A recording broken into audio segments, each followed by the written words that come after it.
Oi, gente, tudo bem com vocês? Então, nós estamos aqui com a videoaula de sexta-feira, com resolução de exercícios da matéria que eu passo na segunda-feira. E a matéria dessa semana foi o quintismo. Então, eu trouxe aí, eu disse que seriam 5 exercícios, mas eu decidi trazer apenas 3. Mas que são exercícios muito bons, que trabalham todos os pontos da matéria, que eu tenho certeza que vão ajudar muito vocês. Em compensação, eu fiz uma lista de exercícios, que ela vai estar aí na descrição, o link, que vai ter tantos exercícios que eu vou resolver em aula, e mais 5 exercícios bônus com o gabarito e a explicação da resposta do que tá ali no gabarito. Espero que vocês consigam aproveitar e que esse vídeo ajude vocês como material complementar. Então, vamos parar de enrolação e vamos para a primeira questão. Primeira questão é da UFSM e ela começa dizendo o seguinte pra gente. O quinhentismo, enquanto manifestação literária, pode ser definido como uma época em que... E aí apresenta 3 alternativas pra gente, 3 afirmativas no caso. A afirmativa 1 diz o seguinte: não se pode falar ainda na existência de uma literatura brasileira, pois a cultura portuguesa estabelecia as formas de pensamento e expressão para os escritores na colônia. Então vamos lá, já vamos começar. Se você quiser dar um pause no vídeo e ler cada alternativa que tá aí, vai estar aí na tela pra você pode dar um pause, depois você volta aqui pra ver a explicação, mas já vamos aí analisar essa primeira afirmativa. Tá falando que ainda não se pode falar da existência de uma literatura brasileira, realmente. Eu disse no começo da videoaula do quinhentismo que ainda não existia uma literatura brasileira, porque quem tava aqui não tava nem aí pra cultura do Brasil e também não eram brasileiros nativos quem escrevia as literaturas da época. As manifestações literárias eram todos estrangeiros. E, como ele diz, a cultura portuguesa estabelecia as formas de pensamento. Exatamente. Até porque a religião católica presente dentro dos textos da literatura de catequese não era a cultura, né? Não era a religião dos índios. Então, não faz muito sentido. E também a questão do povoamento, das partes que ele detalha, né, nas literaturas de informação, as partes que são interessantes a Portugal, ao que pode ser explorado pela coroa. Então, a alternativa 1, a afirmativa 1, na verdade, está correta. Vamos para a afirmativa 2. Se pode falar na existência de uma literatura brasileira, porque, ao descreverem o Brasil, os textos mostram um forte instinto de nacionalidade, na medida em que todos os escritores eram nativos da terra. Eu não sei a parte da afirmação que tá pior, mas vamos partir aí da última frase que diz que todos os escritores eram nativos da terra. Gente, os nativos do Brasil até então, que a gente fala que é um período pré-cabralino, que é o período antes da colonização do Brasil, eram índios, e eles não escreviam literatura, eles tinham outros interesses, eles tinham outra cultura. E aí a gente também se depara com a parte de que mostra que os textos tinham nacionalidade. Gente, não tinha nacionalidade. Muito pelo contrário, eles estavam falando que a terra era boa de ser explorada, de ser colonizada, então, tanto faz a nacionalidade, eles não tinham esse sentimento de apego à terra. Então, não existia de jeito nenhum nacionalidade dentro do Brasil durante esse período. E é uma questão que se contrapõe com a primeira, né? Porque na primeira tá falando que não existia literatura, na segunda tá falando que existia. Se a gente já sabe, desde o princípio que não existe literatura, a 2 está totalmente descartada. E a afirmativa 3 diz o seguinte: a produção escrita se prende à descrição da terra e do índio, ou a textos escritos pelos jesuítas, ou seja, uma produção informativa e doutrinária. Exatamente. A produção escrita, realmente, ela se prende à descrição da terra porque era de interesse da coroa portuguesa de saber. É por isso que ela mandava historiadores, mandava escrivãos, para que eles relatassem tudo com os mínimos detalhes, tudo que eles poderiam estar explorando ali. Tanto que eles citam, né, na carta de Peru Vaz Caminha, eles citam sobre uma possível existência de ouro e prata dita pelos índios. E também tem a questão dos jesuítas. Era, sim, uma produção literária doutrinária, porque eles queriam doutrinar sobre a Igreja Católica. Eles queriam que o povo indígena fosse convertido, então era doutrinador sim. Então a gente já sabe que a afirmativa 1 e 3 estão corretas. Bom, a letra A tá falando que apenas a 1 está correta, e não é a 1 e a 3. A letra B tá falando que a 2, e completamente errada a 2. E a letra C tá falando que é a 1 e a 3. E nós já temos o gabarito da primeira questão da UFSM, é a letra C, apenas 1 e 3. Vamos aí então para a questão de número 2 do IFSP, Instituto Federal de São Paulo, essa sigla eu sei. E o enunciado diz o seguinte: leia abaixo o fragmento da história da província de Santa Cruz, de Pero de Magalhães Gândavo, para responder à questão.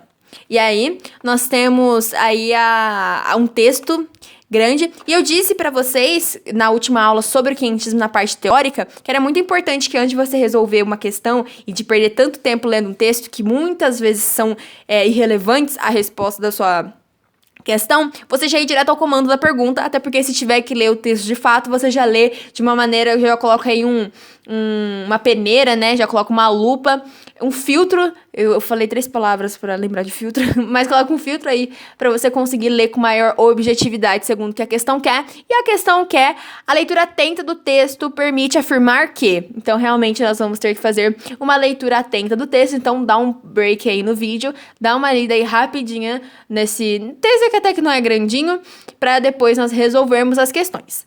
E para você que já leu, vamos lá resolver essa lindíssima questão. A letra A diz o seguinte: nos textos de informação estavam consorciados o projeto de exploração das novas terras descobertas e o de difusão da fé cristã. Eu acho que não existe alternativa mais certa do que a A desse momento aqui, porque ela já diz tudo que realmente estava presente dentro das cartas aí do período do quentismo, as produções literárias do período do quentismo já diz tudo. É a difusão da fé cristã e é a exploração das terras descobertas, o que ela poderia proporcionar de riquezas à coroa portuguesa. Então já matamos a questão a pau justo na primeira alternativa. Para você aí, A de avião da questão 2. Mas vamos analisar por que a B, a C, a D e a E estão erradas.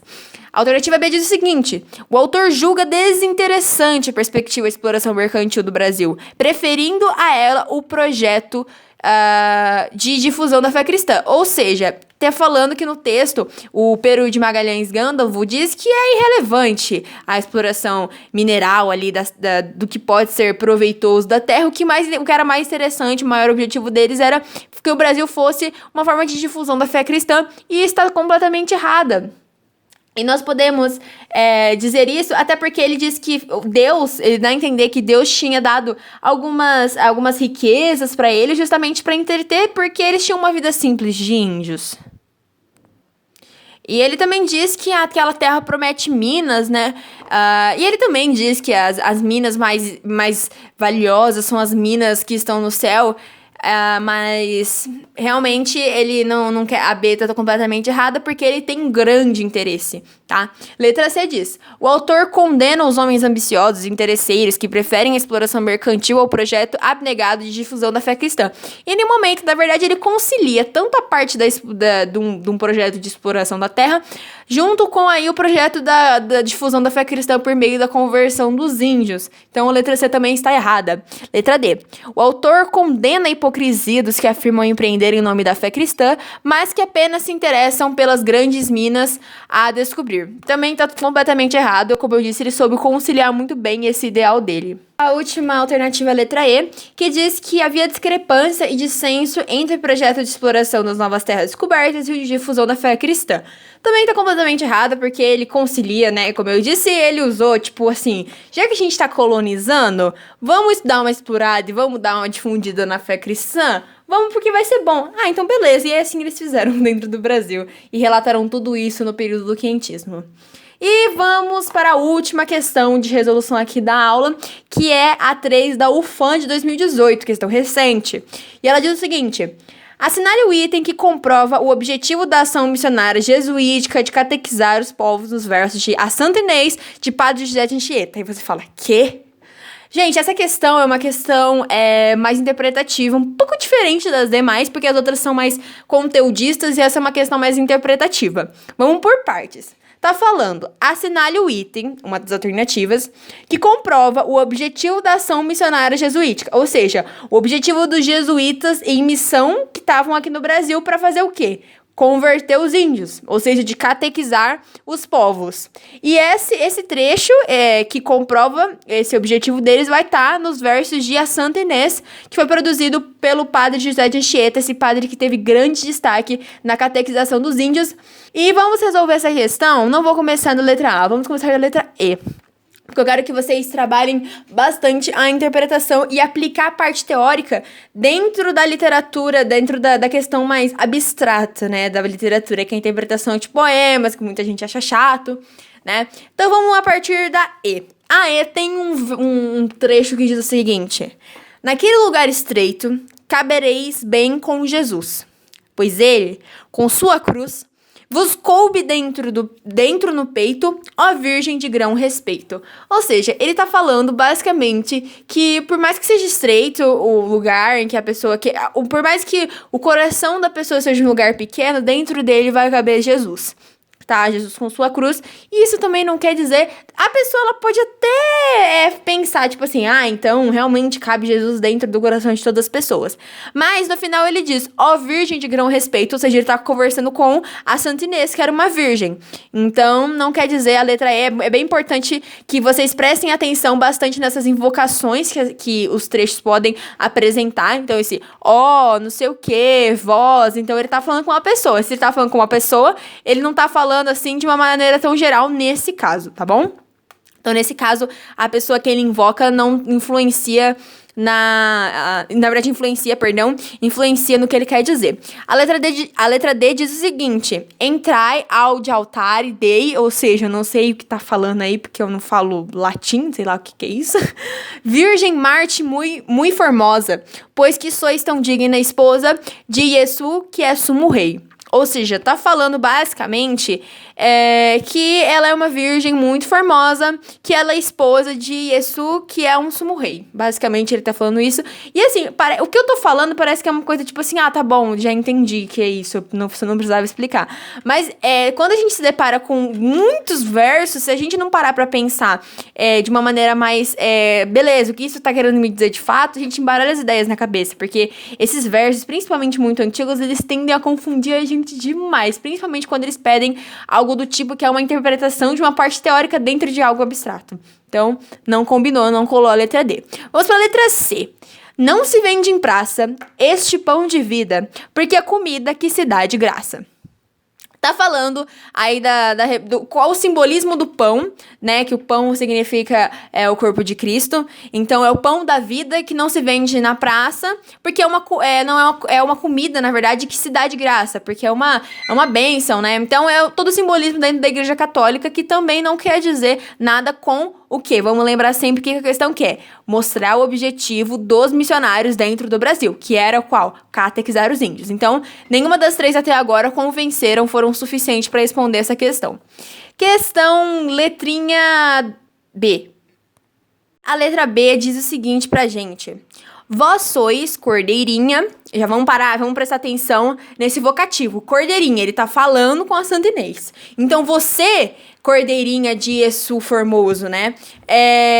Vós sois cordeirinha de Iesu formoso, mas o vosso esposo já vos fez rainha. Então, o que ele tá querendo dizer é que o Iesu, que acredito que seja Jesus, ela é o esposo, né? Que as pessoas que se dedicam a essa vida de castidade dizem que Jesus é o esposo delas. Então, ela foi feita de rainha a partir do momento em que ela teve ali o voto dela de castidade. É basicamente o que a B tá falando. Então, vós sois cordeirinha de Iesu formoso, mas o vosso esposo já vos fez rainha. Então, também não tem nada a ver com o objetivo dos jesuítas no Brasil. E acredito que a letra A seja certa, até porque todos os outros são errados. Se a letra A estiver errada também, eu não sei o que eu faço. Então, a letra A diz: virginal cabeça, pola, que seria pela fé cortada, com vossa chegada, já ninguém pereça. Ou seja, o que a gente está pensando aqui? O padre Gia Anchieta, ele produziu esse texto no Brasil.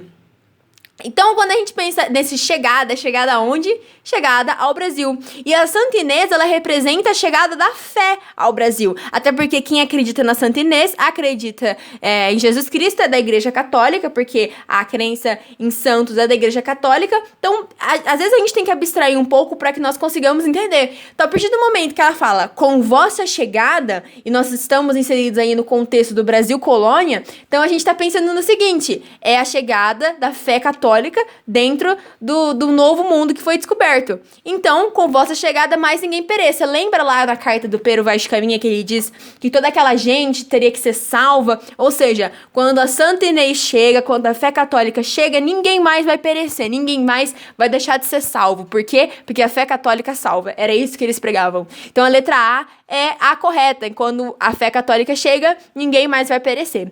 E, dando aí uma explicação, uma curiosidade, diz assim: assim, virginal a cabeça pela fé cortada. O que acontece? A Santa Inês, a história da Santa Inês, ela foi decapitada aos 13 anos, e tem toda uma história que antecede isso, mas que ela não deixou de acreditar em Jesus, ela foi forçada a deixar a Igreja Católica, né, a deixar de acreditar nos preceitos da Igreja Católica, e ela se negou a isso. E é por isso que diz, virginal cabeça, porque a Santa Inês é uma virgem, pela fé cortada. Ou seja, a fé dela foi tão forte que acabou que as pessoas cortaram a cabeça dela, ela foi decapitada justamente por ela não ter deixado de acreditar na fé, não deixar de ter fé em Jesus. Então, é uma curiosidade, mas a alternativa que responde essa questão da UFAM de 2018 é a alternativa A. Bom, gente, espero que esse vídeo tenha ajudado vocês e que os próximos que virão sobre resolução de exercícios também ajude vocês a aplicar a parte técnica, a parte um pouquinho mais chata, de uma maneira de uma outra perspectiva, uma perspectiva mais aplicável, digamos assim, porque a gente tem sempre que lembrar que quando a gente chegar pra fazer o Enem ou vestibular, eles não vão pedir pra nós fazermos um resumo da matéria, mas eles vão pedir pra gente resolver exercícios. Então, quanto mais exercícios, melhor. E as pessoas tendem a acreditar sempre que matemática é a matéria que mais precisa de resolução de exercícios, porque a teoria ela é melhor aplicada na prática, mas na verdade todas as matérias são assim, só que eu diria que literatura, por ter também esse caráter muito interpretativo, também pede bastante. Então, quanto mais exercício de literatura você fizer, melhor a interpretação de texto você vai ficar, e você também pode ficar melhor nas outras matérias, principalmente de ciências humanas, que exigem muita interpretação de texto da gente, tanto de gráficos, quanto de textos escritos, né, de uma maneira geral, tanto de quadros, tá? Então, você tem aí uma interpretação mais ampla, que é muito bem trabalhada dentro da literatura, que pode ajudar vocês bastante. A maior dificuldade dos alunos, geralmente, é de entender o que o texto está falando e aplicar ele de acordo com o que ele aprendeu na teoria. Então, espero que essas aulas ajudem vocês. Se inscreva no canal, deixa um like aqui no vídeo, compartilhe com seus amigos que também têm dificuldade com quinhentismo, deixe qualquer dúvida que vocês tiverem aqui na descrição. Acessem a aula sobre o quinhentismo, a parte teórica vai estar aí no card pra vocês. Me sigam no Instagram. Um beijo, até a próxima aula e tchau!